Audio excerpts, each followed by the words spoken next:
Hi అండి, welcome to my channel. ఈరోజు మీకు నేను కాకరకాయ కారం బెల్లంతో ఎలా చేసుకోవాలో చూపిస్తానండి. నేను 6 కాకరకాయలు తీసుకున్నానండి. కాకరకాయలు శుభ్రంగా కడిగి పెట్టుకున్నాను. పైన పేలర్తో చెక్కు తీసేసుకొని పెట్టుకొని తర్వాత వాటిని అటు చివర ఇటు చివర కట్ చేసేసి ముక్కలుగా రౌండ్ ముక్కలుగా కట్ చేసుకుంటున్నాను.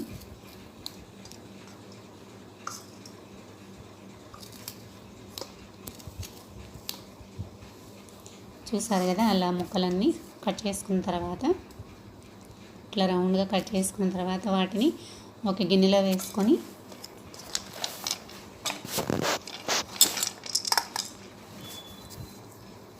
దానిలో కొంచెం ఉప్పు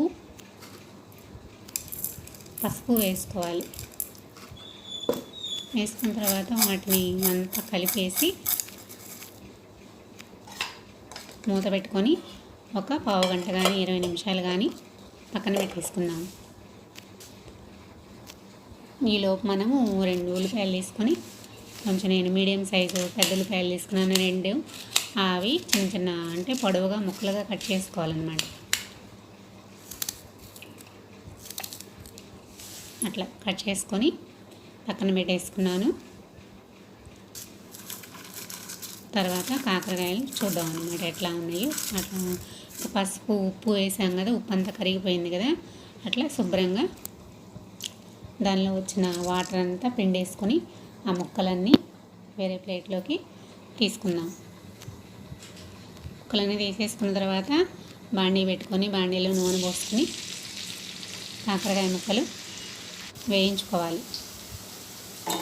ఇట్లా కాకరకాయ ముక్కలు బాండీలో వేసేసుకున్నాం కదా, దానికి కావాల్సిన కారం ప్రిపేర్ చేసుకున్నాము. చిన్న ఉల్లిపాయలు, కారం నేను 3 స్పూన్లు తీసుకున్నానండి. బెల్లం కాకరకాయ కాబట్టి కొంచెం బెల్లం ఎక్కువ తీసుకున్నాను. కారం ఎక్కువ తినేవాళ్ళు కొంచెం ఎక్కువ వేసుకోవచ్చు కారం. అవి అన్నీ వేసేసి మిక్సీ పట్టుకున్నాను అన్నమాట. లోపల కాకరకాయలు కూడా వేగిపోయినాయి కదా, ఆ వేగిపోయిన కాకరకాయలన్నీ ఒక ప్లేట్లో తీసుకుందాం. అదే నూనెలో పోపు గింజలు వేసుకొని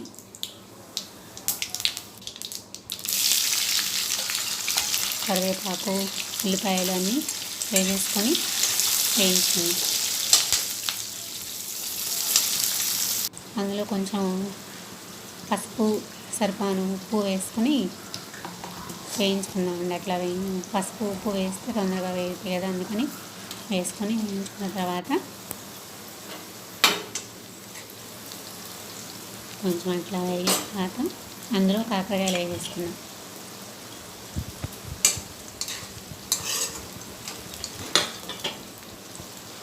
కాకరకాయలు వేసుకొని 2 సార్లు అట్లా తిప్పేసుకొని అందులో మనం ప్రిపేర్ చేసి పెట్టుకున్నాం కదా కారం ముద్దని అందులో వేసేసుకోవాలి. వేసేసుకున్న తర్వాత బాగా కలుపుకొని ముక్కలకి పట్టేటట్టు కలుపుకొని కొంచెం వేగనివ్వాలి. అంతేనండి, కాకరకాయ కారం చూసారు కదా ఎంత బాగుందో. మీరు కూడా అట్లా చేసేసుకోండి.